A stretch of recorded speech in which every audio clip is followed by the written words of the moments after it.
Hello and welcome to another Doomer Optimism podcast. I'm your host today, Nate Gates, also known as Tornado Nate.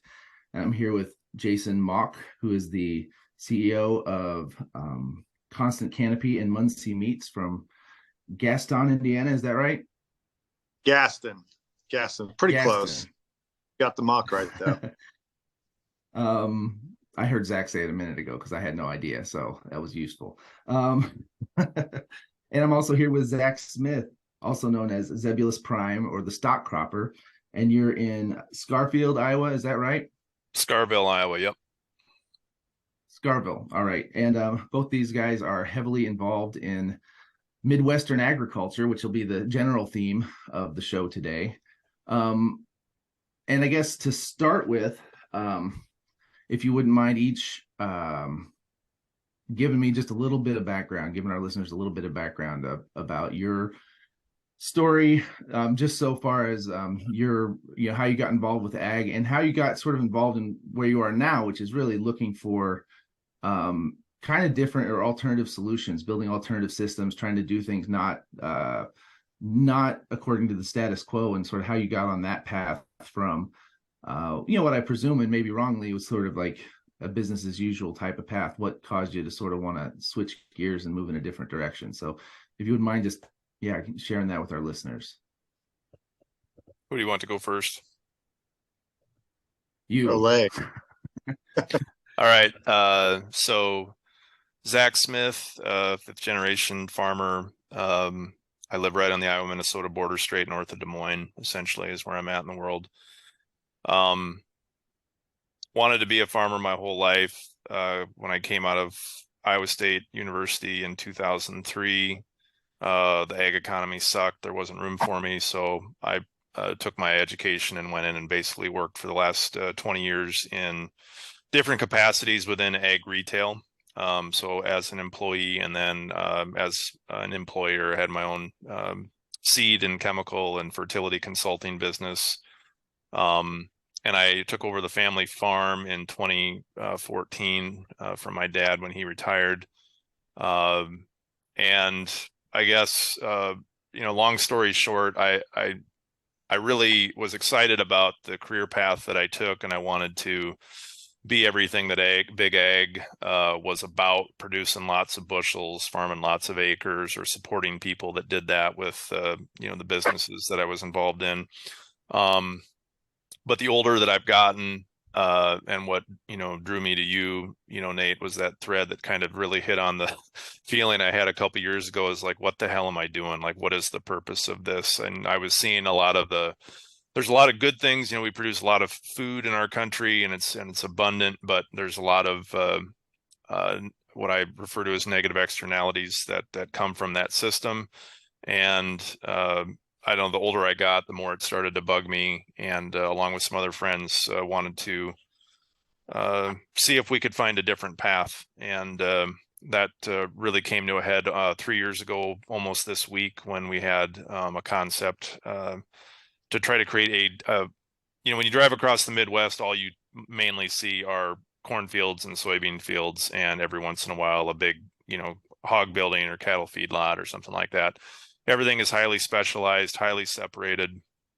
And what we were interested in trying to come up with, is there a better way that doesn't force you, in order to stay in business, to just scale and get monstrously big at one of those things? Is there an alternative path that allows more people to stay participating in the business rather than fewer? And can we farm in a way that is more ecologically sustainable long-term, and better for the farm, better for the soil, better for communities? And that's that was essentially the nexus of what the stock cropper was, and how kind of life changed from 2020 on. It's how I met Jason, a lot of other great people. So that's kind of my path. I've come from the corporate side of things. I understand how the big business works. I got sick of it and quit my day job, so to speak, gave it all up, and now I'm just focusing on farming and developing the stock cropper, which I'm sure we'll talk about more later here. But I'll let Jason go now. Thank you. So, man, we did these introductions, and you never know what to say, but I'm just passionately curious about what's next and what makes sense. And I think, my circumstances, both sides of my family farmed. It was just expected to follow in everyone's footsteps and kind of do what we've always done. And there wasn't room for me after high school. Really, I mean, there was room, but I'd have to shovel shit for $6 an hour. They'd probably think I was still getting paid too much. So mom kind of pushed me towards school and got into sales, and I kept helping out on the farm. But my life kind of changed. I was kind of a playboy in my 20s, to be honest, and had a skate business and went on vacation and was drunk a lot, And dad got pancreatic cancer in 2010, and it was quick. It went from a completely different life to watching him get sick and watching him teach me how to farm, like in a consolidated thing. So I just went into this hyper learning mode to figure it out. And then I got really questioning why this is what we were doing. And social media allowed me to just share my mind and experiences. And I met people like Zack along the way, and this is, I just love this roller coaster right now. It's just every week you meet some new people, have other perspectives. And I think we're working on the fucking chalkboard that matters. And that's fun as fuck. And that's where we're at now. I think, we're both in our early mid 40s coming, 50 coming, when you think 50s, I mean, you thought 40 was old. 50 sounds really old. And we're like, giddy up. let's do it this year. Let's do it today. That's where I'm at, where Zach's at. Nice. Well, it's where I'm at too. That's why I was, just super excited to, have this conversation. And just to mention my sort of way of getting into this. We moved here. I was always interested in food growing up. My parents were hippies. My mom was really into the whole organic food thing, right? My dad was a huge gardener, had a huge garden. My mom loved to cook, and part of that love of cooking to me. And we bought the bulk food. I remember the giant tubs of peanut butter that would come from the co-op, things like this, all organic food. She tried to feed us carob and shit like this. And so I was always interested in food. And then throughout my 20s, I was out in Colorado, and sort of interested in kind of paying attention to ag, like a real fascination with it. But the woman I married, has a family farm that had not been had been castrated and not been farmed by the family for 50 years or so. But her grandma was like, hey, we have this farmhouse that is totally deserted now. And, you guys are welcome to come, stay here. And so 10 years ago, we did that and, started working on rehabbing the homestead and things like that. And then we started a herd of cattle. And now we have a lot more pasture, and we converted the row crops to organic. Although we don't farm those, we cash rent at the moment. We cash rent the row crops to Mennonites who farm it organically. But just the vision is over the course of the next 5-10 years, to just try to implement as many these workable, ecologically sound, productive and profitable systems as we can, and just learn about that. And the learning curve, you mentioned the learning curve, and oh man, it has been really steep. So I'm excited to pick your guys' brains today, and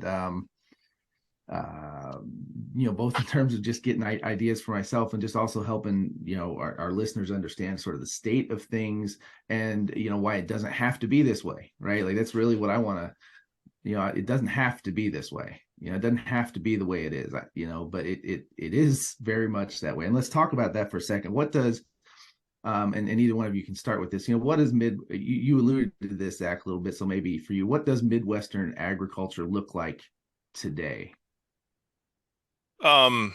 Midwest agriculture is really big, and it's going to get a lot bigger in a very short hurry. The landscape is full of 60 to 70-year-old men, typically, that are nearing retirement, and there's going to be a huge transfer of land in the next couple of years to a next generation, of which there's far fewer to take over.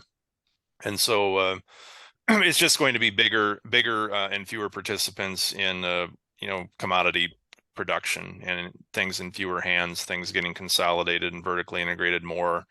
And that's essentially the path. I refer to it a lot as the funnel of consolidation, where at all levels of all the chains and the cities and the communities, the different rungs on the ladder that participate in ag are going to continue to be whittled down just to we already have it like at the major manufacturer level, where there's only a couple seed companies, only a couple chemical companies, only a couple equipment manufacturers. And we're slowly seeing this kind of erosion of communities. It's a slow grind, but there's just getting to be fewer and fewer people and things out in rural spaces, and this focus of just hyper productivity.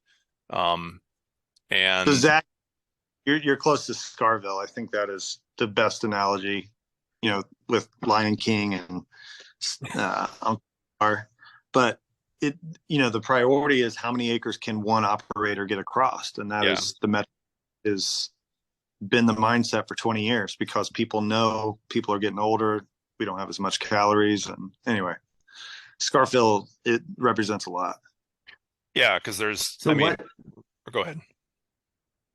Well, I was going to ask what, the consolidation, which is well underway already, is so evident. I live in rural West Central Illinois, and like as deep in the belly of the beast, if you want to say it that way, as you can get. And on my country block, you can go around and you can see the ruins of about probably 8 to 10 sort of farmsteads where families live. They're all done. This place would be knocked over by now if we wouldn't have moved back.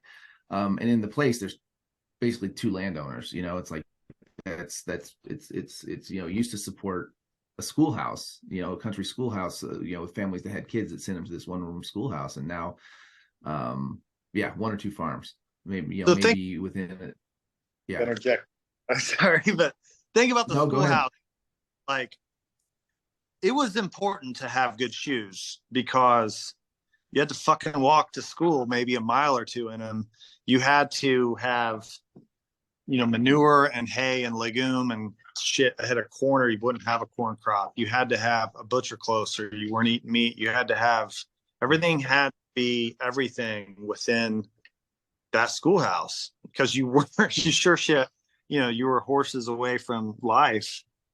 And that's how do we take today's technology and we emulate the complex systems that we relied on, and we put it in today's society? And how do we take it from where we're at to just better experiences for who wants to participate in that? And I think there's a lot of people, but it's sorry to go off on that.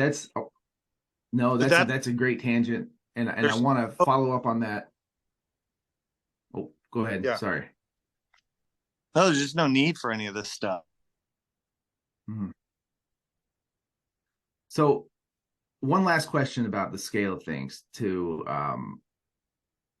tell me what. Are we breaking up? I think Jason's breaking up a little bit. Hear me all right? Yep. Okay. We all good? Everybody? Zach, you there? Yeah, I'm good. Okay. We just froze up a little bit. That's all right. So one last question on the scale of things. Tell me about like a big farm, like a big operation. How many acres are they doing? What's in their machine shed? How many bushels of acres are they harvesting? Just tell me, give me the basics of I want people to understand the scale of this, because I think unless you live here, unless you really look at it, it's hard to understand the scale. It's fucking amazing. So tell me about that. 4 layers south to north where I'm at. If I look south, Scott Lassiter merged with Cole Stevens. They both had about 7,000 acres, and they farmed together about 14,000 acres. And they have 3 or 4 Class 9 or X9 combines in the same field. I mean, it's like the Farm Progress show. It's pretty impressive. They do a great job. They strip till. And then I've got a feed mill just north of my house that feeds about 200,000 heads of hogs. I've got 12,000 of those hogs, about a 9 iron away from where I'm talking to you right now. So there's a lot of food being generated. Stevens has food grade corn, and they take that down to Indianapolis. But if you look at the county and you look at my dad's generation, and those farmers are now 70, as Zack alluded to, 65, 70, no one behind them stuck around the farm. And if I look at the 42 people, my age and under that's participating in the county, maybe 5, my dad would have been 45. I mean, I don't know what that number is, but we know it's at least a quarter, if not a tenth of the participation. So that's the constraint. And as Zack alluded to, what if instead of thinking funnel and thinking operator 1,000 acres or 2,000, speed and efficiency, kill everything? I mean, that's the game we're playing. We're killing everything but the one thing that we want to optimize, and we're separating, we're specializing, we're economies of scaling, we're doing all that, we're trading with other countries and exporting our natural input, natural resources. How do we get more farmers to participate? Because that's the number one metric, is having modes of trade and then creating that skill set and creating technology to make the systems and complexity of what we used to do easy. Go ahead. No.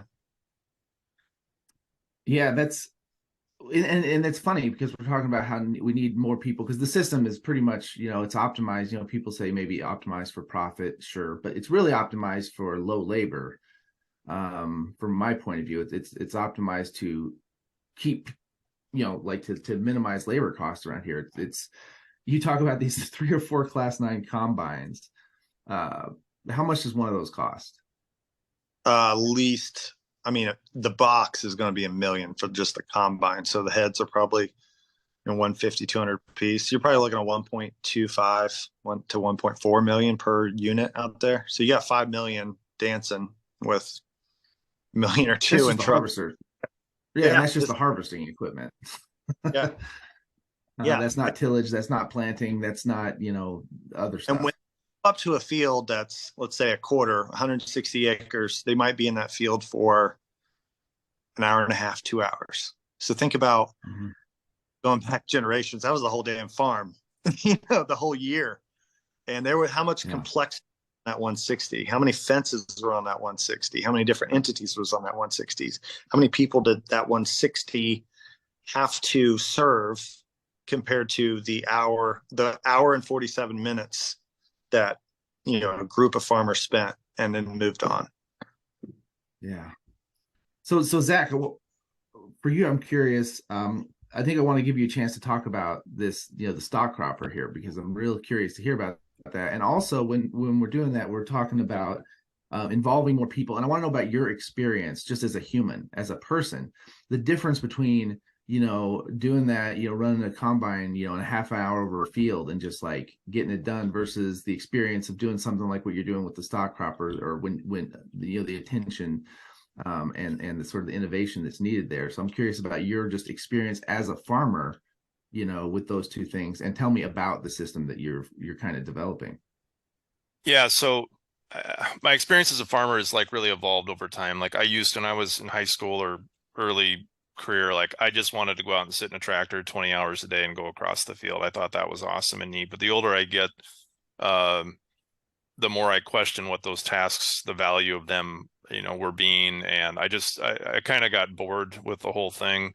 And that's really, like, what is the purpose? Are things really getting better from doing things in this fashion? And that's really what drove us to the stock cropper. And so the stock cropper, what it is, it's the opposite. If I had to describe it, if you drive across the corn belt and you just see a cornfield and a bean field and a hog barn, the stock cropper is basically combining all of those things, kind of what Jason just alluded to, where we used to have 160 acre parcels 100 years ago. And there were all these different biological entities working together kind of in harmony, because that's all they had. They didn't have synthetic fertilizer or herbicides, and they had to use the power of nature in arrangement to their benefit. And so what the stock cropper is taking plants and livestock, multiple species. Instead of having monocrops, we create this cornucopia of biological diversity and we essentially grow plants and animals at the same time in the field, and the system is set up there where the animals are there to feed the plants and the plants are there to feed the animals. So if you're trying to visualize what this looks like, and instead of just having a solid planting of corn across the field, what we did the first year was plant every other 20 feet, plant a strip of pasture where the animals could go, and then a strip of corn, which would produce the feed stuff to feed said animals. And then what we did was, on that strip of pasture, we created the world's first multi-species autonomous solar-powered grazing barn that we call Cluster Cluck barn is what we call it, that housed sheep, goats, pigs, and chickens all in this kind of sequential thing where they all had a very specific purpose. Sheep would go first. They were our lawnmowers. The pigs were kind of our tillage instruments with their snouts. And then the chickens were the finishing basket that would kind of scratch everything off. And then we would let the system recover, let that vegetation get pissed off, as Jason would say, and recover, and then come back and graze it again another time. And then the beauty of the system is that instead of having the fertilizer truck crap from, all over the world to bring it in, we've got our fertility laid down the next year, and we just simply swap those strips and alternate. Where the animals went is where we plant the corn the next year. We've got that natural fertility there where the corn, and then the corn goes where the animals where the corn. And you create kind of this closed loop, self-sufficient system integrated with technology, because we're not Luddites here. It's not like we want to, go back. I don't want to be my great grandfather. I want to take the technology that we have at our disposal. We're using GPS, we're using a phone app, on an iPhone to guide and manage this thing, but to create something that make a way lower carbon footprint and allows somebody that you could make a living off of a system like this, perhaps on 160 acres instead of needing 16,000, and hope to farm at scale, and not be excited when your neighbor goes out of business, but wanting to have a neighbor down the road that, when you have trouble, that, kind of what things used to be. People used to help each other a lot more. It still happens to a certain degree. I don't want to say it doesn't, but it was a completely different thing, 70 to 80 years ago, the culture out in the country. Yeah, it's I mean, people do help each other out. I think that's right, but it's also pretty competitive, and it's not the same as when we moved here, there was a gentleman who lived next door. Actually, he lived in town, but he had a farm next door. He was in his 80s. Wonderful, one of the kindest, sweetest men I've ever known. And I became friends with him, and he, had lived out there and farmed out there his whole life and used to tell stories, which is just great. He was a first cousin with my children's great grandfather. And so used to tell us about how they farmed our farm, and how, and basically they all worked together, and they had work crews. They just help each other out with their crops. Like every farm was a group project, pretty much. Like, obviously you were responsible for your own farm, but your neighbors were going to come help at harvest time, and then you were going to go do the same thing. And that was just sort of how it worked. And your kids would labor on other farms, other farmers would labor on your farms. And yeah, it's definitely not that way. It's not that way now. And I think, yeah, again, there's something lost here, I think. And I kind of want to keep that thread in mind, is that, as the ag has consolidated, and as this has happened, that, so a lot of the problems in rural America and a lot of the consolidation has, like, a lot of the problems and the just loss of community we see here is it's sort of a direct follow-up from losing what were really incredible ways to make a living as a person, and interesting. I mean, what you're describing with the stock cropper is fascinating. And I've been at the farming myself long enough to see how interesting it is to be able to pay attention to land, and how to play with it, and how to, use your sort of intellect and your powers of observation to sort of, solve problems and take care of land and animals. So that's a really, really cool sounding system, and a very well-named barn, I might add. I think that, continue on what Zach was talking about. I mean, you're kind of talking about frequency and just people's attitudes towards one another. If you put yourself in the lens of our fathers and their fathers, just think about think about how much margin they had before fertilizer.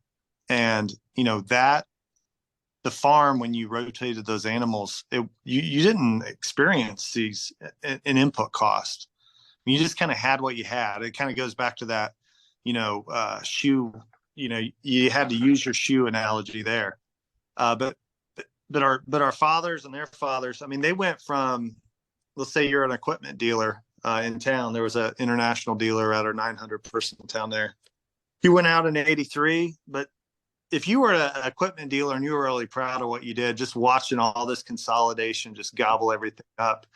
And there wasn't another answer. It was just like, go big or get home, go home. What was that? 1970 something, when they took the gold standard off the rat race.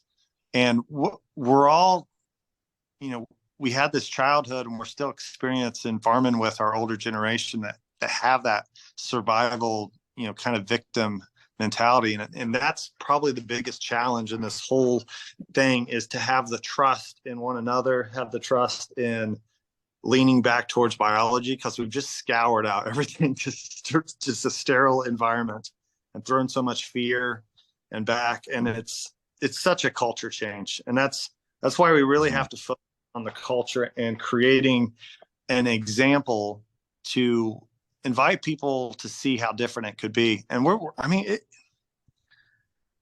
this isn't going to scale anytime soon. It's going to have to take a complete paradigm change, starting with people's. Yeah. Well, I love how you said that, and that's essentially, I agree with you. What we're talking about is we've substituted trusting people and trusting biology. We don't. And it's come to, like, everything you're describing and everything I see around me here, it's about control. It's you got to control everything. You control, like you said earlier, you kill everything except the species you want. You just keep nature right under your thumb, and you don't trust it, and you don't trust the people, right? Like, you just, like, it's going to go, we have to do it this way. This is the only way. And conveniently, it's the way that a lot of corporations are selling us products to, that happens to be the way we do this controlling. Now, what about the people? This is one that gets me a lot, and so I want to give you guys a chance. What about the people who would say, well, we got to feed the world, and we just need to do what gets us the most calories per acre? Yeah, we can accomplish that much better than the existing system, hands down. And it just becomes this momentous inertia. You're saying 400. You're saying 400 bushels of corn isn't the best we can do? Nobody's growing 400 bushel corn. I mean, it's basically like a vegetable at the hospital on an IV. They're just giving it everything luxury that it wants. But there's just so much wasted, sunlight energy out here. How much energy are we spending moving all this shit around? I mean, if you're getting your phosphorus from different countries, that's not an excuse. The skill set's not there, and the technology to empower that skill set complexity is not there.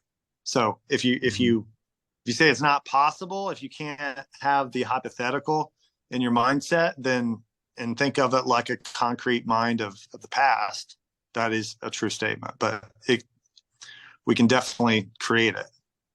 I mean, just to put some numbers to that. So last year, like, using these concepts, and Jason has done, Jason holds the state Indiana soybean production record using these concepts that people say don't work. Okay.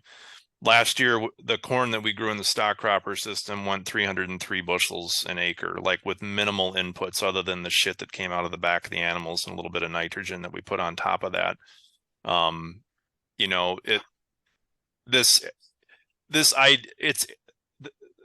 The complex I used to work for tries to scare the shit out of everyone and says that we're not going to have enough. And I just think we don't have the right people working on, or enough of the right people working on solutions like this. Because that, for me, like, I refuse to give up the productivity part.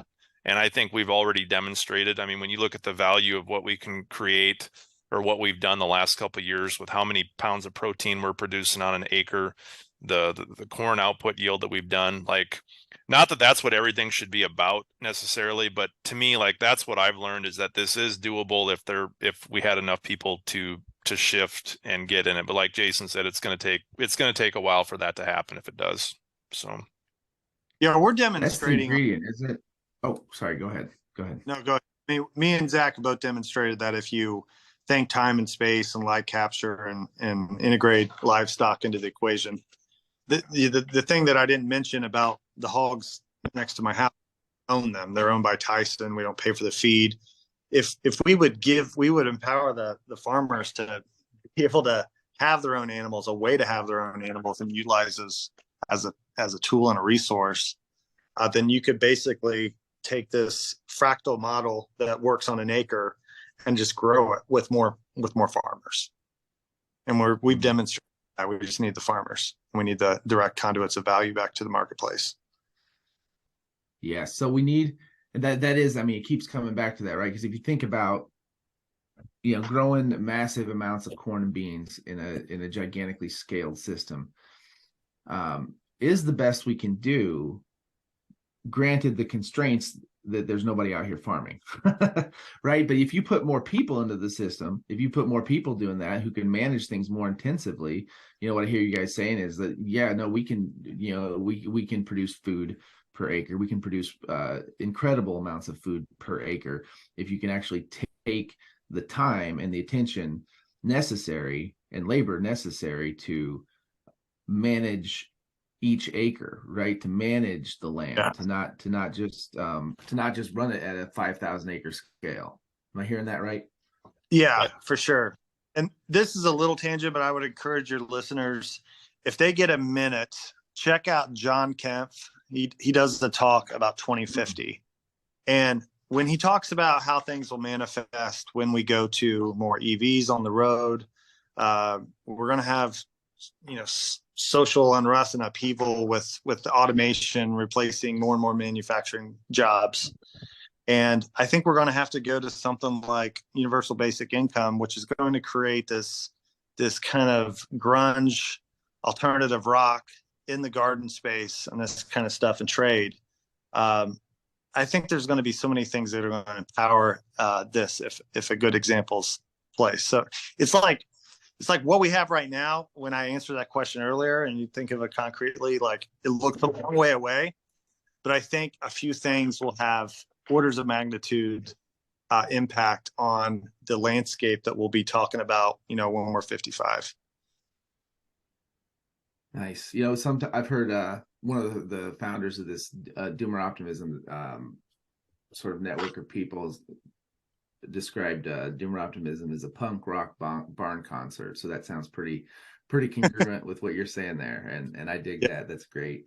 But another thing that I think a lot of our listeners are interested in, because a lot of our listeners and people just involved loosely with DO are interested in being in contact with real shit, like soil, like animals, like the land. Yeah. Not so and agriculture was sort of like the prototypical automated industry. Like that's what's happened. The whole and it's so crazy. It's like a good thing. It's supposed to be a good thing that we've eliminated farm jobs. Like that's supposed to be like a sign of progress that we don't need farmers at the same scale we used to. And to me, it's just the opposite. That's good work. Yeah, everything is turning into internet porn, like literally desensitizing the sensation that we had when we were 15 getting our first handy on a couch. It's not there anymore. And I think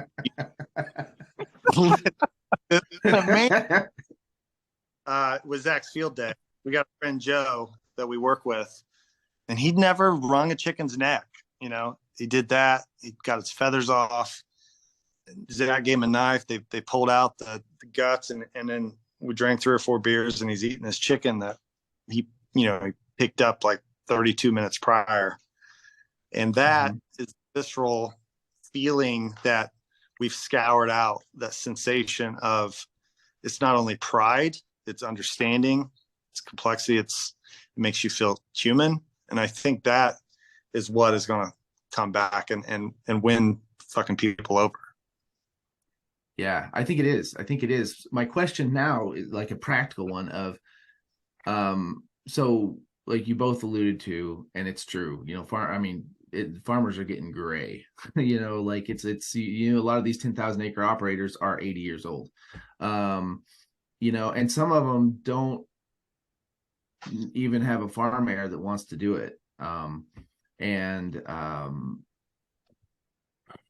it's really hard to break into at the same time, but because you have to, when you have a cost of entry of like, $1 million combines and stuff like that, but is there opportunity? We need people, right, to do what you're talking about, to be able to produce, good food, like high quality food, because that's the other piece we haven't even touched on yet. Like we're really good at producing, a ton of corn, but corn has its place, but as far as the backbone of a person's diet, that's kind of bullshit food. Like that's not, you're not going to go eat field corn. Like you need food. And so if you're talking about producing food and producing a lot of good food, and talking about being able to make a living on 160 acres, how do you see that opportunity opening up for someone who does want to be more involved, who says, I'd like to do this?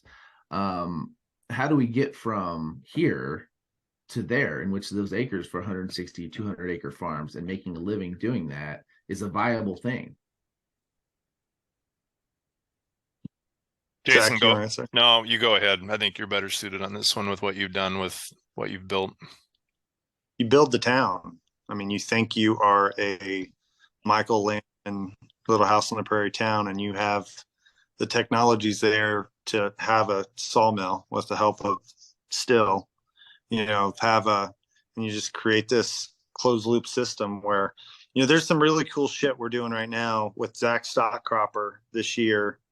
We paraded we got some little chicks, and they were laying hens.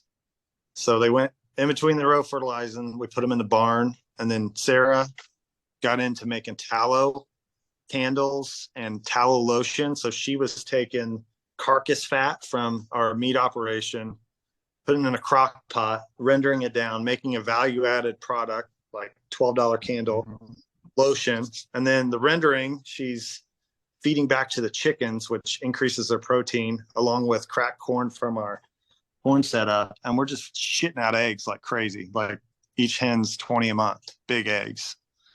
And that's just one small closed loop example. It would be endless if you looked at every resource and had some simple technology to make the product flow where there's no waste. If a fucking squirrel right now falls out of the tree and it warms up a little bit, it's going to decom out. Like nature works that way, and we could totally design it to where everything turns into a value stream.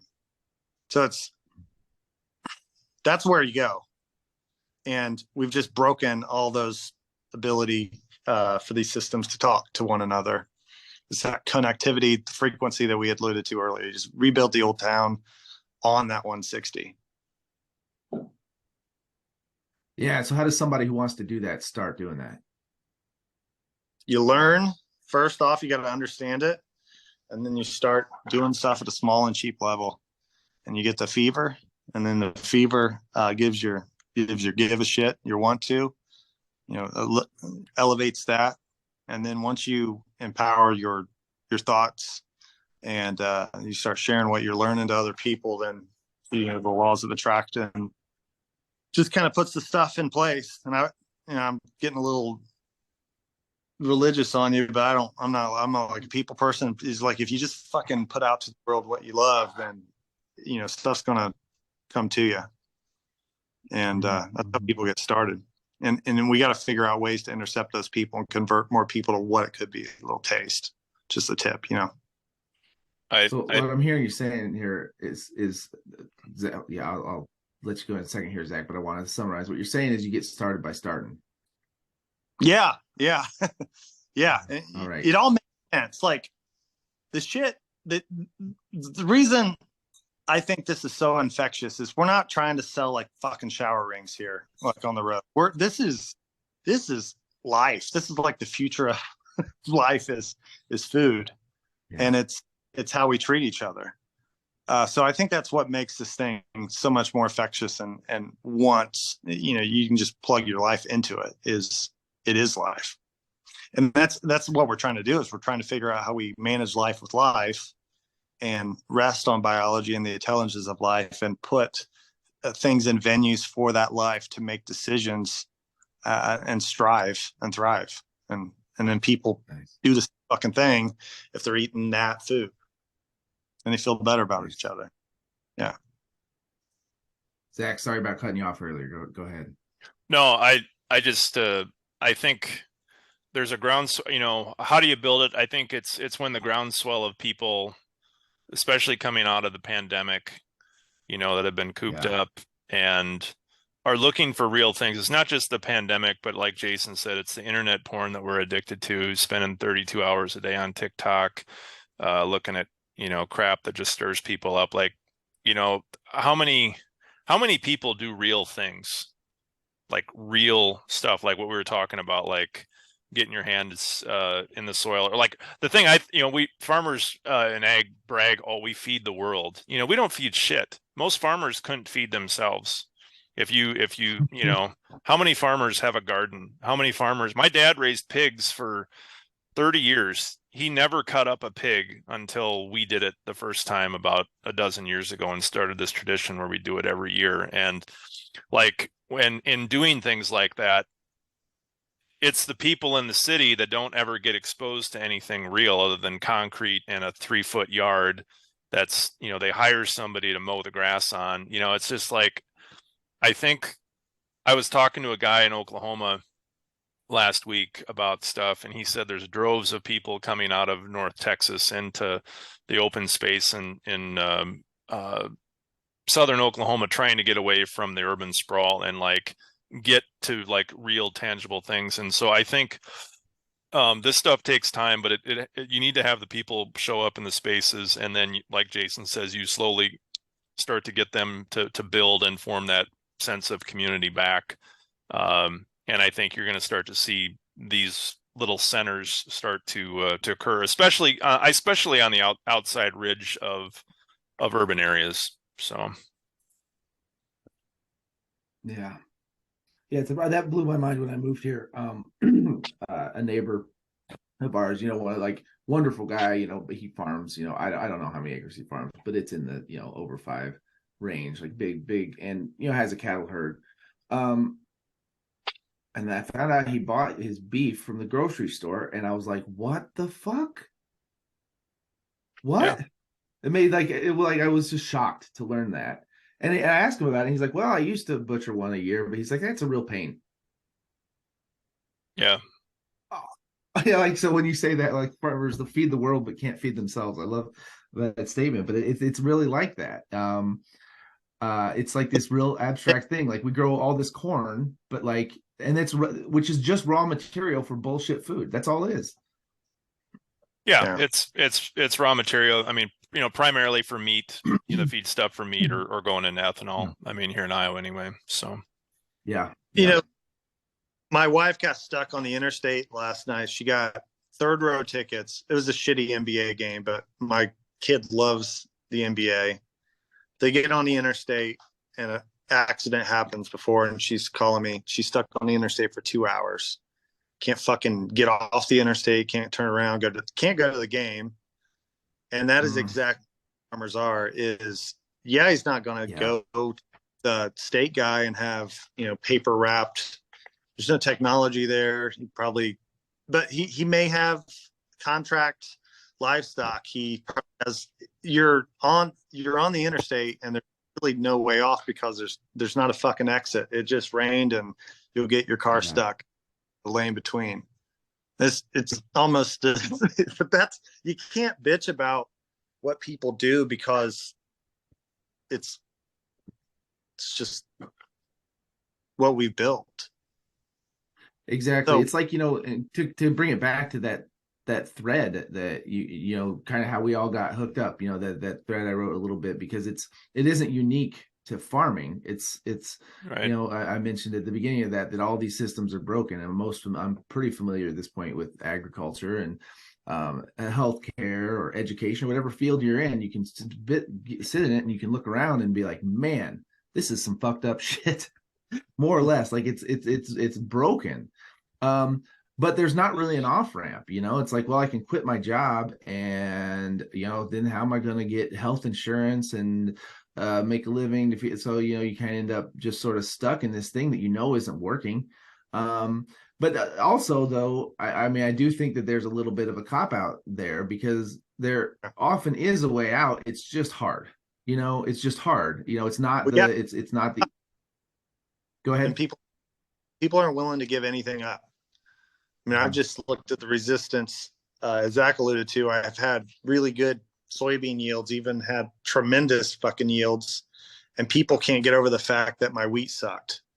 And well, everyone is like this fucking yappy dog. If you throw a big stick out in a pond, the dog will go out and grab it, and it might fucking die drowning, but they're not going to give that stick up.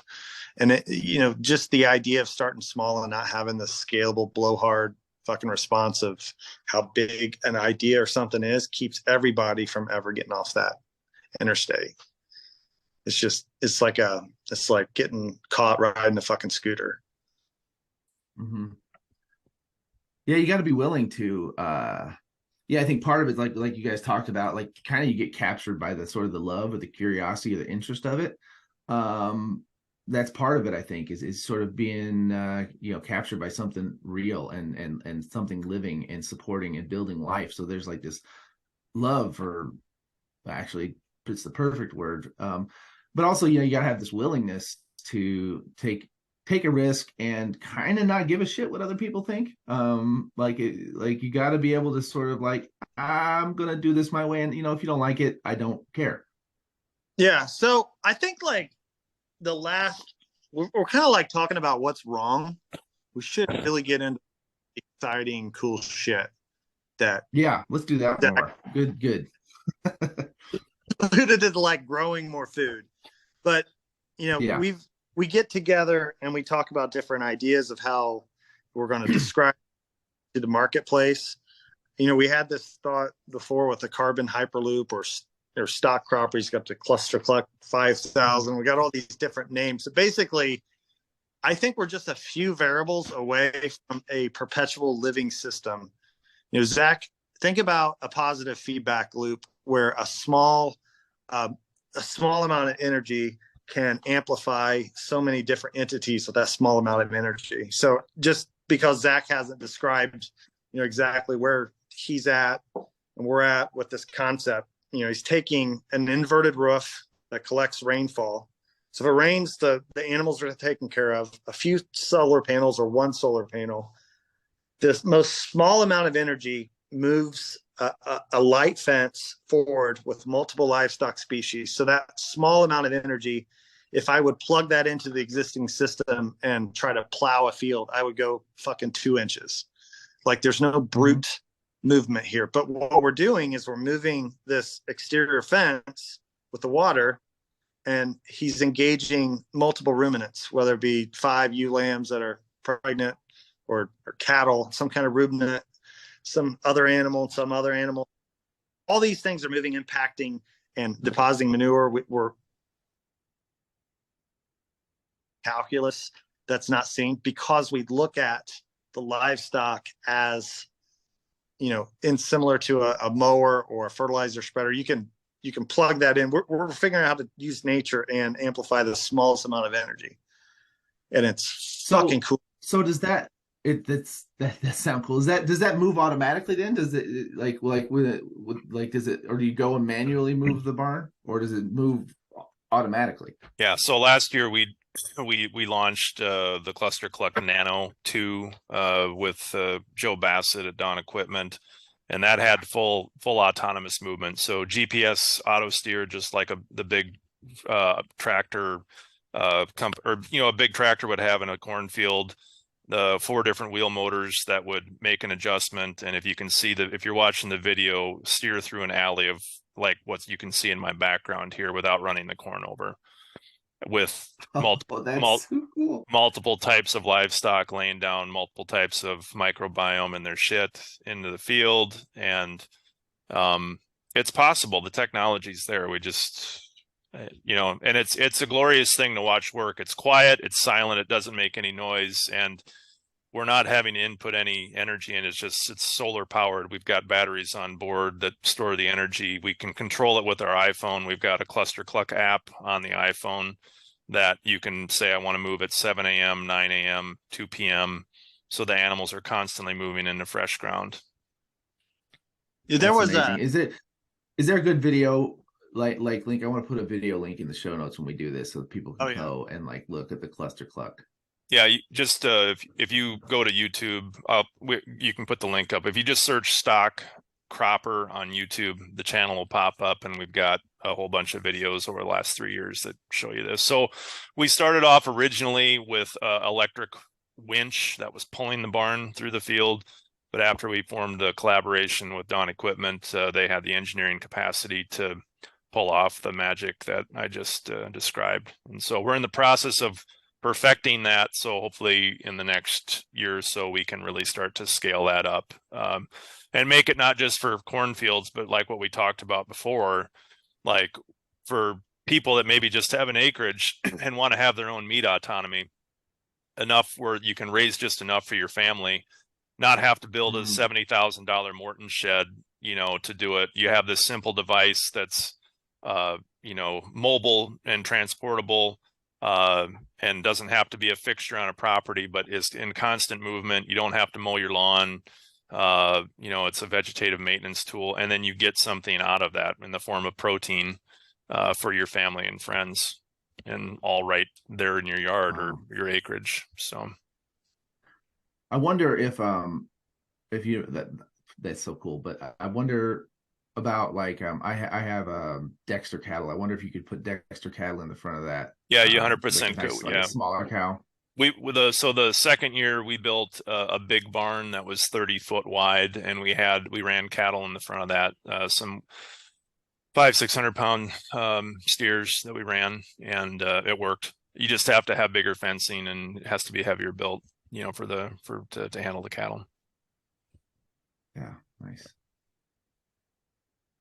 That's really because I can see that for either, like you mentioned, if you want to do this in between row crops, or I can imagine this being a really cool tool for just the homestead scale, because you got a variety of species in there, and it accomplishes all the things you're looking for, and then get this extra protein. It's a really neat, really, really cool idea. I mean, it's a product that's for anywhere where you need to have confinement. So whether it's a backyard, an acreage, think about vineyards or orchards, where people just mow or spray and kill stuff. Why not grow something in between, or a solar array? There's a lot of opposition to solar farms coming to the Midwest because you can't farm.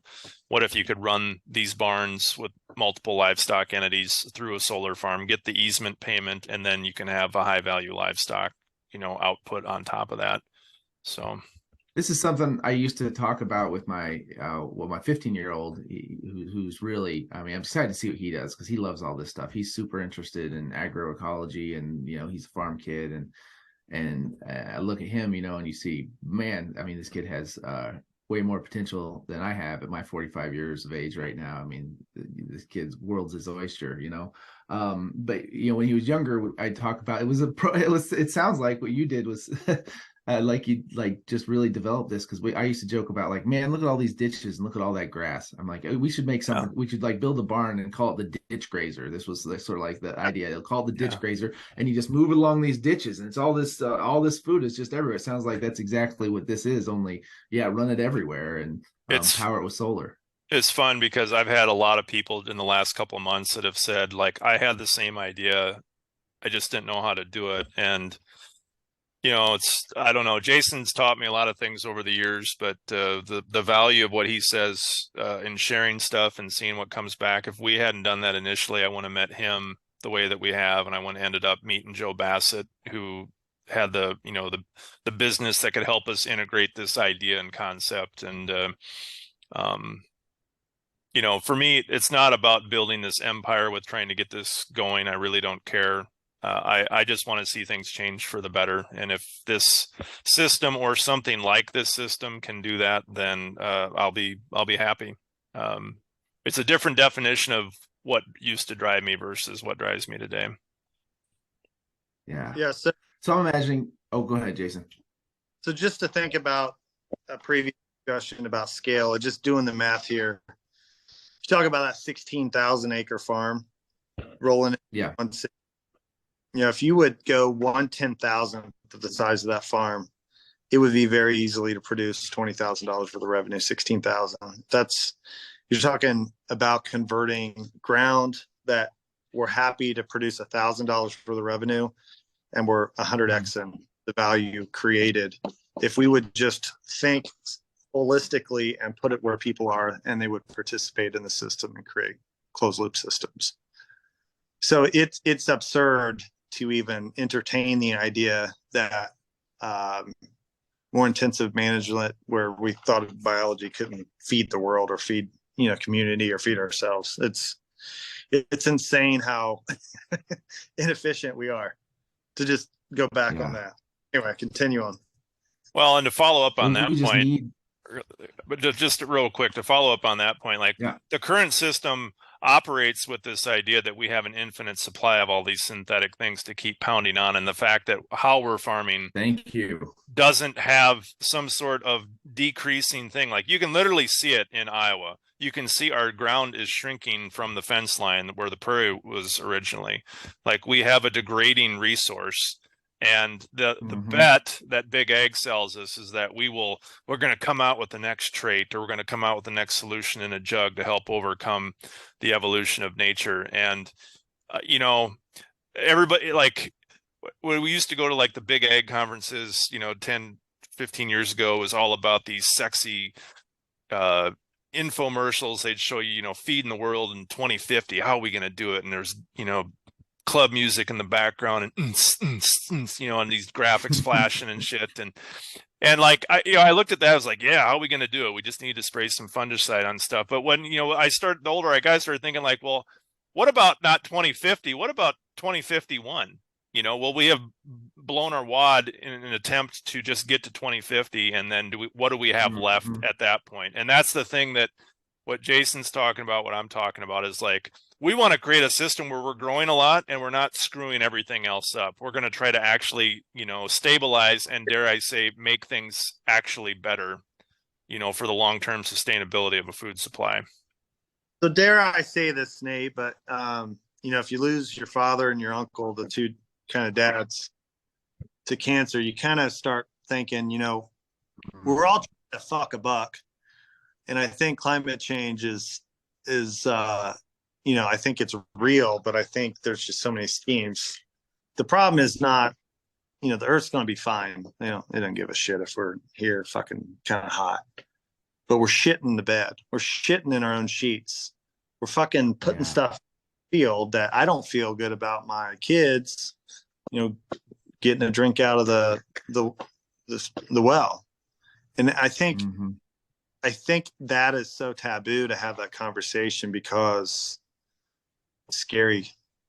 We can kind of have some, you know, obscure thing and fear, but the reality is, as Zack alluded to, the soils went down. We're kind of like in this pond, you know, where it's went down 3 or 4 feet. Now the bank's exposed and you got fish, frogs, and muck and shit. So if you live in fucking Northwest Iowa or East Central Illinois, where it's just God's country, it's fucking 4 foot deep, and you fucked up a foot or two of it, you got more. But that pond is only going to be 50% as big in 20 years. And then where's it going 20 years from there? And where it's like, we're just still buzzing on the party. Just, I mean, which is that way with it. It's that way with everything, right? Like we see a resource, and like, I mean, we're just people, and we tend to just like, hey, let's use that shit till it's gone. We're just going to use it till it's gone because that's awesome. It's like, well, do we have to do it that way? Like, and also, by the way, you know, that's why I wanted to ask, you know, Zack earlier too, about just the experience of farming one way versus the other. Cause I mean, I have a little bit just for fun, but I've not done the Big Ag thing. I mean, I've driven my, you know, a tractor in the fields before, just a little bit, but it seems like when what you're doing is operating machines all the time, and that's what you're doing. I mean, you're kind of becoming a machine a bit. Like you're just like that's what you're doing in your mind. It's a machine way to be versus, I'm kind of going back to this. So interesting. It's 100. So I'm imagining like 100 acres, 170 acres, and like you'd probably have like 5, 6, 7, 8. I don't know how many of these stock croppers you'd have. Because you'd want. You'd have Pardon? 30. You'd have 50 Okay. of them. Yeah. All right. Yeah. So they each have a lane basically, and they can kind of go back and then move back around, and Yeah, it's a race. It's a racetrack pattern that you would set up in a field for them to go back and forth on. Right. So you just have a bunch of racetracks. You'd have like down however long your fields were. You just, I mean, I guess there'd probably be some sort of a calculation based on how much growth you could expect. And so we want the track essentially to be this long. And so then we have this many acres. We're going to have this many tracks. And you just sort of figure that. If you would just hack the tech that other industries are using, one tangent would be like bird scooters. So if you've been hammer drunk in Nashville, Tennessee, them everywhere, walking back home, 2:30 a.m. And then at 7 a.m. when you go to breakfast, they're all perfectly aligned and charged up in their holders. I was in the snow removal business forever. We go into a place, take 3 pictures, go out. Invoices were automatic. We just showed our work basically through pictures. The tech is there to have this sharing economy workforce once they got a taste. And then we've got all kinds of stuff to track people's results.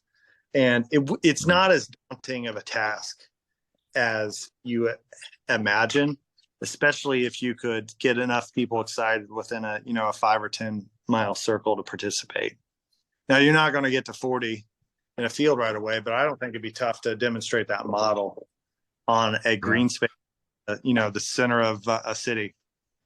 Give us 5 acres and 10 or 15 people working together. Well, and we're talking about stock cropper here between doing like essentially an alley cropping thing, but this to me is like you want to plant a whole bunch of chestnuts, right? Seems like it would work incredibly as an orchard, like a chestnut orchard. You just do it between the rows of chestnuts, and that's that we've got to overcome is once you create the systems and the brands, then you can get over this time hurdle. If I plant chestnuts and I know I've got 6 years for the chestnuts to bear fruit, nuts, and protein, I can graze in between there and sell eggs and other products in the meantime and develop new pieces of my property, knowing I've got all these entities to contribute to the total cost to run the show. That's between people's attitudes, their skill sets, the technology to do it, that is huge to be able to transition into more long-term arrangements using perennials and not have to obviously be planting things. Well, and just thinking in terms of profitability too. I mean, the challenge is get that started, to get the, obviously the knowledge and whatnot, and then the capital up front, because I mean, if you have a chestnut, 170 acres of chestnuts in 10 years, that's producing a lot of revenue, and then, you're talking about making a living on a smaller farm this way. Yeah. But you made up a fantastic point there. If you create a natural ratcheting algorithm through principles, you don't need, a bunch of chestnuts. You can plant a chestnut, an apple tree, something else, and something else, same row, and the same fucking system works with all the plants. You see what I'm saying? So it lowers the concept of how we have to specialize, which is probably half of why I'm so interested in the concept. Aside by those. Anyway, you got something to say, Zach? Yeah. Or direction? No, I'm good. Well, I was curious too about, because part of this is just like, hey, what individuals can do. And it's like, get involved, fall in love with the process, get your hands in the dirt, grow stuff, and then sort of overcome, obstacles as they come up and learn. Also thinking about, though, things that like a scale, which is sometimes tricky. And I wonder, it's some question some people I was talking to had was like, what are your guys' thoughts about some of the programs? Like there's conservation ag programs. What do you think of carbon markets, things like this? Do you think these can be helpful tools for farmers? They can be Trying helpful. to do things like this. Yeah. I think there's a possibility for, but I've been in this space a lot, and usually what I see is people will just use them as a well, there's two camps. There's the farmers like me, or what I would describe myself to be, where I'm really interested in developing and stuff. And when I do it, I want to convert my whole farm into it, use it as a stepping stone, and then build upon it. And then there's another group that use these things, and as soon as the contract is up and they're not getting paid to do a certain practice, they ditch it and they go back to what's cheap and easy. And that is a real reality. And so my opinion, I made a video about the farm bill coming up and a few weeks or a month ago, and I talked about just getting rid of all of that stuff and incentivizing people to change through crop insurance subsidies and just leave it at that. And if that way folks can change or not change, but we'll save a lot of money to mitigate waste within the system for trying to goad people in that really don't have.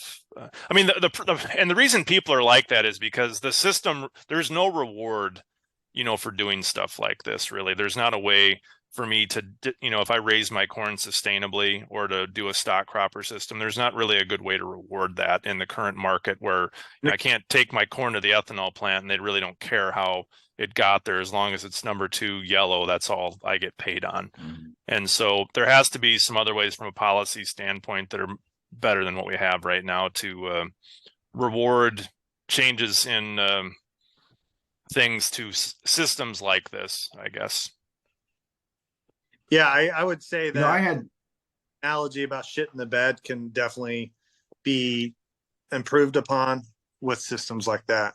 But as far as having the fabric in place to have more of the local economy, those systems aren't going to change a thing. And it's go ahead. Sorry. No, I don't. Well, I was gonna add that I'm kind of interested in some like we are involved with the EQIP program because we have about 85 acres of pasture, and so we got approved. We're in the EQIP program for that, which is going to involve building a whole bunch of fence and turning some internal fence, putting in a well, running pipeline, and putting in frost-free waters is going to help us do rotational grazing on the pasture. It's stuff that I would want to do anyway, and it really is really good practice. So it's the one thing that I find that we're benefiting from it, and it's like I said, it's in line with what we're trying to do. We probably needed to get water to every pasture anyway, so that's good. And I know that there's some Oh, go ahead. Yeah, and that's what I was going to say is like the biggest beef I have, and I participate in these things too, but why should they, just kind of what you alluded to, why should somebody need to be paid to do what's inherently in their own best interest as far as operating a farm? Like, and that's the way I think about the reason I adopted these practices on my commercial acres was not because somebody was going to pay me to do it, is because I wanted to keep my farm. I wanted to make sure the ground was better when I handed it off to the next generation. And there's not a lot of people that think this way. And that's the problem. I think like we think a lot of that if farmers are going to be used for like eco services or sequestering carbon, like they need to be paid to do that. And to me, that's insane because the payment is already there. The highest yielding areas in a field right now is where there's the most carbon. You can see that on a yield map 9 times out of 10. So we shouldn't need to be incentivized, in my opinion, by a government program to do what's already in our best interest. Yeah, I mean, I guess I hear that, but I'm also, there's the part of me that's like, but it is the way it is for a reason. And it's like the short-term mindset of the way that the market has been, it's just encourage this short-term mindset. It's like, how do we encourage a longer-term mindset? And I'm not saying that like, hey, government programs are going to fix it, but I am saying it's hard to get started. I mean, this shit's expensive, right? So even if you want to do a lot of these improvements, I mean, there's a real like not having the capital to do it is a big deal, right? And so it's like, yeah, people might use the programs and it'd be wasteful, and then they're like, well, I only did this because the government paid me to. But I think there are also people who'd like to do it, but there's just like, where's the money coming from? Because it's tough. Well, I think that's where, what you're talking about with fencing and water lines and stuff like that, with a plan towards that, will make a significant difference versus just planting a cover crop and getting $35 an acre to plant it, stuff like that. So I can see a little in that. I'm not arguing. I think there's a benefit to helping people get started. But my experience has been people typically just farm the system. And at least when we're talking broad acre stuff, there's a difference in what you just described, Nate, versus what I see in my everyday life, kind of in this space. So, yeah, and it's all right. I mean, I'm not offended. I'm pretty psyched we get to do the program, so it's beneficial. So whether it's good or not for the society is fair game. I know it's good for me. Yeah, for sure. And for our farm, it's good for our farm because it's going to enable us to do better practices.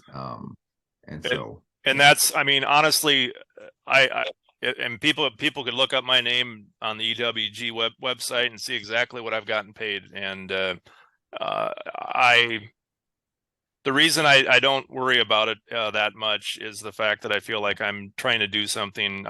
The stuff I'm working on now and trying to put it back out in the world and make improvements is I feel how I'm justifying getting that investment, on my own farm. And it helps me sleep better at night, at least about it, or thinking about the stuff in that way. So. Yeah, we kind of just have to use the tools at our disposal. Because it is, I mean, I think it is an uphill climb, and I see that every day, and I know you guys do too. It's an uphill climb to the business as usual, and the systems that are in place are they're hard to overcome. There's a lot of pressure. It's a bit of an uphill battle, which that's fine. I mean, there's nothing wrong with an uphill battle, but knowing what that is important. Yeah. Yeah. So, here's something else I wanted to ask about. I wouldn't want to miss. I'm curious because we talked, about the production. I'm also really curious, Jason, about Munsee Meats and like the sort of like marketing and distribution, because that's part of it is, is if you're producing, you want to be able to produce more high quality food, right? But then you also got to sell it. And if you're going if you're selling your stock at the sale barn, or if you're, going up to, like you said, the ethanol plant, like the price you're going to get is not very good. And that's where, good marketing comes in. What do you tell me about Munsee Meats and just the marketing side of things from your point of view?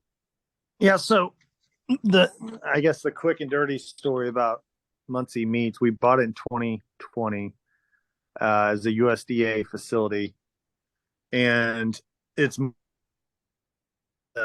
Munsee Meats had the McDonald's and Burger Chef contract in the 70s. Like, it was a industrial restaurant supplier, and I just sold space. We got it for a pretty decent price, and what really working on is creating a more of a vertically solution where we can stack a beef and pork down to the packaging. So we've kind of, our foundation is restaurants and supplying them, and then we've created retail, and we've worked with a company called Bell and Howe to develop a thing called an automated farmers market that we've been working on for 2 years. And I think that existing technology aside, how we've kind of teamed it up with the slaughterhouse and the storage and the cold, I think it'll make a way for us to be able to collaborate with other farmers that may, this guy has grass-fed beef, this guy's got pastured pork, this guy's got sweet corn, and put in these kiosks. And it's very We can put these anywhere. It can be out in the middle of nowhere. It can be in the city. But there are 20 lockers that are modular in design. They can go out just kind of like the stock cropper is. We can go small or big, and it kind of goes around all the constraints to make a transaction with our customers. So they'll go to our e-commerce site at munseemeats.com. We work with, this is kind of a tangent, but it's kind of what feeds the awareness of this. We work with schools and churches and organizations on these things called automated fundraisers, where people choose different boxes. They go to our website, they become aware of the AFM, and we're making our transactions from e-commerce over to people in a convenient manner. So we're continuously working, and I want to just, we're creating more brands. We're working with a company called Hoosier Steaks to have a drop ship. We're packaging things and trading with people from multiple states. So yeah, it's a big learning curve. We employ quite a bit of people, but it's very, the very tough thing is so many people that have a specific skill set. If I would interview all 5.7 million people in Indiana, whatever our population is, can you break down a beef carcass? I'm going to have like 31 dudes. Right.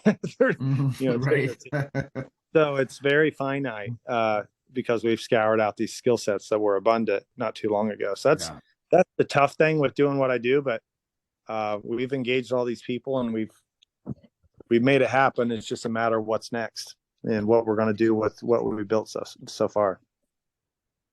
Those modular lockers sound a little bit on the, I wonder if you're familiar, if you've seen the down in Australia, Jacob Wolke and like that Wolke butchery where he has that fully automated butchery. Sounds like the same type of idea. Yes. It's similar, like a Google store, just kind of scans what you take out of the fridge as you leave with cameras or whatever it works. So this thing has when we put the package in, it sends a QR code via text. And they pull up and they can literally get their stuff with opening that text. The QR comes. And what we're working on right now, because that kind of the process takes several hours. A just-in-time option where we advertise a QR code out to our customers and go and get it. But where I really want to land upon with that tech is where we have 30, 40, 50, whatever's picking up where the drunk people left off their scooter, charging and putting it in the spot. We could have 100 farmers doing different things with access to a piece of technology like their customers. And that's where the beauty will come. If we think of that mindset of my neighbor farmer that has X9 combines, what if we have an X9 technology driven, whether it's a stock cropper or a kiosk that empowers all these people to use technology, and we leverage this technology that the Bezos of the world and all those has done with local companies, and local companies have access to those technologies to navigate around Bezos's Whole Foods and navigate around where the farmer is now connected to the consumer once again. Yeah, the farmers connected to the consumers, right? That's the important part. Is facilitating that connection. Cold space, and there's all kinds of, especially every single region has its own specialty. I think stock cropper will be huge in Austin, Texas, and Oklahoma, where we can have the animals out comfortably all year. But you go up north, you can pack snow into bunkers, and you can do all kinds of cool shit if you just lay off of us a little bit. There's so much possibility. So I'll definitely be personally, I want to stay in touch and kind of hitting you guys up for advice and inspiration. I could imagine, I can kind of visualize where I'm like live here, someday having those like rows of trees, and then stock cropping in between the trees, and then developing out our direct marketing, and just using all these tools that you guys are developing right now. It's exciting, very exciting. Well, one of the things Well, too, I just thought about, that we're going to add to the barns, I think hopefully this year, is actually a camera system. So you talk about having like in ag right now, we tell everybody to kind of stay out, don't come look at how we're doing things, because it is kind of ugly in some facets. But like with a system like this, you literally, here's our live stream. You want to see how your Nice. pigs or chickens are, you could actually probably get it down to the pig level where you knew that you have the spotted black hamp, in the corner, and people can have that traceability all the way through. And I think that's where Yeah. when people, when Jason talked at the beginning about like Joe's like, tangible reaction to making that connection where he's normally, he just goes and buys his chicken in the grocery store. When you start to connect the dots, you start to think about all of these things all the way through, and that really builds a completely different experience than what most consumers are used to. Yeah. It doesn't have to be the way it is. No, it can be so much more efficient, and it can be so much more visceral. And one add on to that, like we can stack not only the perennials and the grasses and the animals, but we can have it available for the people to come out and pick the fruit, and whatever they don't pick and falls on the ground can be flavor inspired meat. And it just, oh yeah, system, or it's how fruit falls, or how we capture light, or how we think ahead to set up things. We know that we're working with the truth, and we're all like learning together. And we know that this isn't like, this isn't a fad. It's real. We need more people to join the party. We need more people to join the party, and I know that's, it's funny because we, a lot of conversations I have with people in rural areas, especially in areas that are more recreational or whatnot, pristine, they're like, stay away, we don't want more people. And I'm like, well, God, in the Midwest, that is just not our problem. It's not like we need more, like that is not our problem, is too many people. That is not it. It is, we need more people who want to be involved and grow things and be community members. Yeah. Right. There's going to be a push. Like I said, things are going to change. I left Burlington, Colorado. I was sitting at the bar, and a guy was talking about having 800 gallons of pressure in 1975, and now he's down to 250. He can only farm half his land. And you're seeing that in rural Illinois. The school had 32 kids in 1984. Then it was 20, and now 12 kids in a class. Yeah. It's not big enough to sustain paying to heat the place. And we're all just going to have this inflection point going forward where we're going to have pain, we're going to share that pain, and it's going to progress into progress. Yeah. And keeping, and the thing about these systems you're talking about, and being able to, make a decent income off 200 acres instead of 2,000 or much more. That's the foundation of a healthy community, right? Like, I mean, it's a very Jeffersonian idea, I guess, but, rather than, a farm with 10,000 acres that, sends so much money away to, input providers and machinery providers, all this stuff, like it just goes out, just flows out. It's like like Ross Perot talked years ago about the giant sucking sound, and that giant sucking sound is everywhere. It's like from the Dollar Generals to the John Deeres to the Pioneers, like it's all just like get a piece. But there's not people and resources left in these rural areas, and so repopulating them and giving people a way to make a good life, not just a living, but a good life on the land is so important. Okay. I'm on a podcast. Give me this.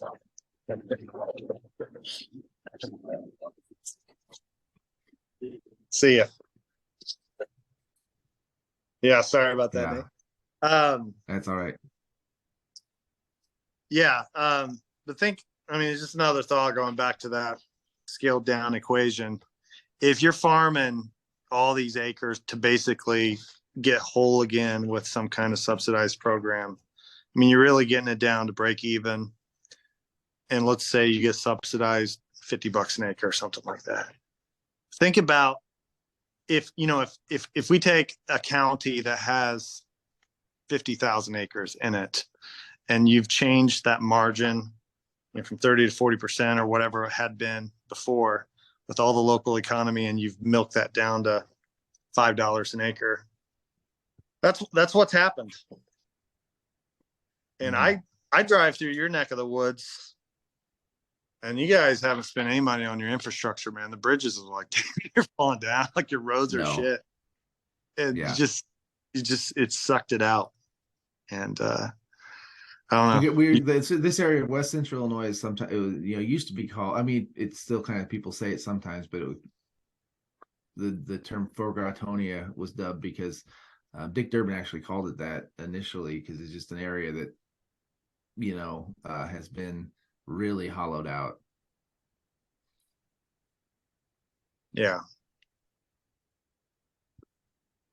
So, what we got to do to get a stock cropper in your 85 acres there? I don't know, but I'm open to it. Let's find out, because it's a really cool. I mean, I just love the whole idea about it, and definitely within a few years, right? Like get it onto the row crops, because we got the row crop stuff too, and I want to, I mean, I can see this here, on the, in the crops themselves, like zooming up and down lanes. Like I think it's going to be a couple of years before we can get to that, but that's now, I can see it. I can see it. So we're trying to work on smaller iterations that will really shrink that thing down to get it into more people's hands, just get them comfortable with the principles and get the feel, and maybe, and then it just adds up to how many of these smaller ones do we have, and we'll have bigger iterations, right, for the farm level stuff. But that's what me and Zach's really hashing out right now, is smaller systems, designing urban space, creating examples, groups of friends that kind of get the bug and share, and just little fractal experiments and experiences shared to get the momentum to be where we want to be, in 3 or 4 years. Yeah, well, keep me let's keep talking, and let me know how I can help out. And I think it's just so cool. And the whole thing, the stock cropper, but as we've talked about in this conversation today, the whole philosophy behind it, the whole attitude towards life and supporting life and creating more life, it's supported by a sort of a philosophy and attitude that I think right now is more important than ever. Empowering people to do things and take feeding themselves and their communities into their own hands, and stop being so reliant on big corporations generally, and just the systems that are broken. Well, we got to build other systems then. I mean, we can just do time, or we can try to, it's just more fun. If nothing else, it's more fun to live that way. Yeah, for sure. That's what it's all about. Like, what is awesome? That's what we need to figure out. What's awesome? Is it a dinner that you paid way too much for, and like materialism, fronting, or is it killing a fucking chicken and laughing? I mean, no chickens, but it is cool. There was a Twitter thread the other day, it said, it's talking about how, it's just farmers, they're just not cool. Maybe hunters, maybe gatherers, maybe pastoralists have the cool thing down, but farmers is just not cool. And I'm like, well, bullshit. It can be, because the stuff you guys are describing, I mean, that's freaking cool, and it's fun, and then it's pretty cool to get people together and and then butcher a bunch of chickens and have a party and a punk rock barn concert, so to speak. And there's nothing it's a good way to live. There's nothing that describes how awesome it feels, a hot egg in your hand, and instead of me putting a jug, a chemical and killing something, opening that up and driving, versus having an animal that can bite you, it can lick you, it can pet, and you just empower these living things and you create outcome based on arrangement of life. It is so much more satisfying, and I wish more people would experience how it makes you feel. Yeah. Well, I think it's probably I've not really been keeping time, but I think we're probably a good stopping point. Either of you have a good have any last thoughts you want to share? No, I think this was fun, and it's fun to come on and do something with somebody like you. Like I said, I mean, that tweet it really hit home with me that you put out last September, and want to keep networking and finding more folks to share these type of concepts with that kind of have that similar mindset, and get others maybe to think the same way. And so if folks want to follow along with the type of stuff we're doing, give Jason or I a follow on Twitter. We can maybe include that in the show notes, or looking up Stock Cropper, like I said before, on YouTube. If you're interested in that, that's probably the best way to find more easy content. And just stay tuned. We got a lot of things planned here for the next year. Nice. Jason? Yeah, just keep looking out for, we're going to really try to create a library of people thinking like this. Farm Weird.